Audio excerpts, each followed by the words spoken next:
Our top story this hour, the ongoing case of accused Russian spy Maria Butina has taken a surprising turn overnight. Butina, who has previously entered a not guilty plea, has now flipped to a guilty plea in an apparent deal reached with prosecutors. Now, some of the charges against Butina include failing to register as a foreign agent under FARA.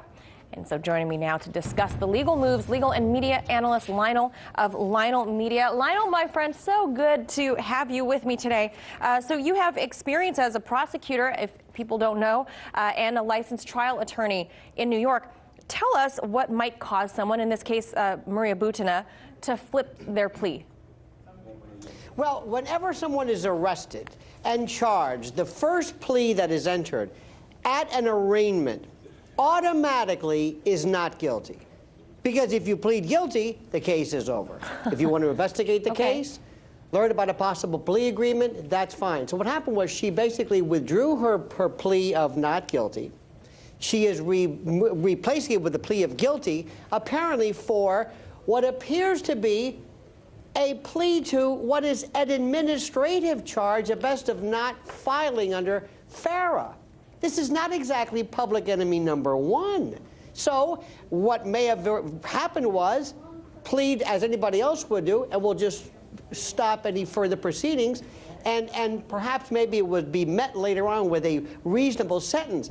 But no, this is about, again, failing to file. If you're a spy, if you're into espionage, you can file all you want. This is administrative. A little heavy-handed, one might say. Well, we did learn, though, around Thanksgiving that Butina was placed on, speaking of administrative segregation, or as layman might have it, layman's terms, solitary confinement for allegedly passing along her lawyer's information or contact info to another inmate. First, what do you make of the reason for placing her into solitary? And second, do you think her sitting there in solitary confinement played any role in this new decision to cooperate with prosecutors? Well, okay, first of all, let's say this is the whole. I mean, I'm using all these prison terms and these prison movie references, but this, again, seems a little extreme for what basically is failing to file something. Remember, let me just repeat this. Had she filed, there would be no case. That's number one. Number two, it was stated that that which she alleged to have done, provided a phone number, might not have been a violation of any rule whatsoever. She was placed in the hole for her own safety. Again, for failing to file a FARA filing, in essence. Now, does this have something to do with her pleading? Yes. Does it also perhaps accelerate the inevitable? Yes. My question, Manila, is how many people in the history of our jurisprudence in our great republic who have been accused of not filing with FARA had this kind of treatment? It's inordinate. Well, you know, it's tied to Russia, so we have to throw the book at this person, and in this case, Maria Butina, as we've seen also solitary confinement with Paul Manafort, but that's a whole nother topic. But back to her here, it's also being reported that even Butina's boyfriend, he's an American citizen, he's now being harangued by the feds. They've sent him a letter telling him that he too could be charged as acting as a secret foreign agent, something I guess DOJ folks like to call espionage light. They make fun of that.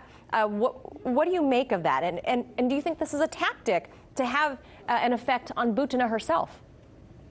It is always known, everybody knows this, that you want to put the squeeze, the screws, somebody, to get them to admit to something. What I find, Manila, the most interesting is read the narrative.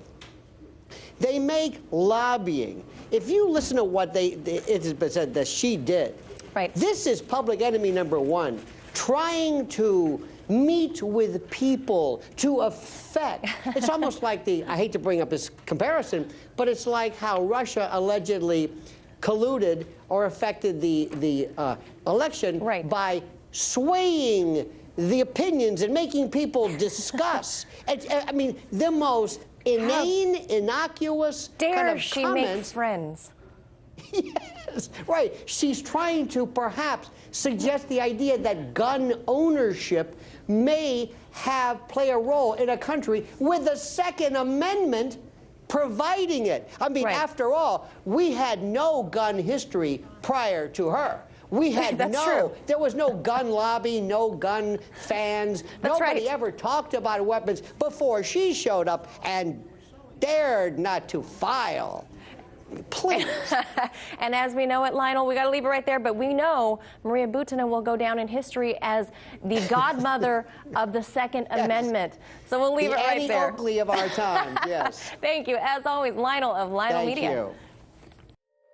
Hey YouTube, thanks for checking out our channel. We hope you enjoyed the video. We have tons of content for you just like this. For more of RT America's one-of-a-kind news and analysis, be sure to subscribe and never stop questioning more.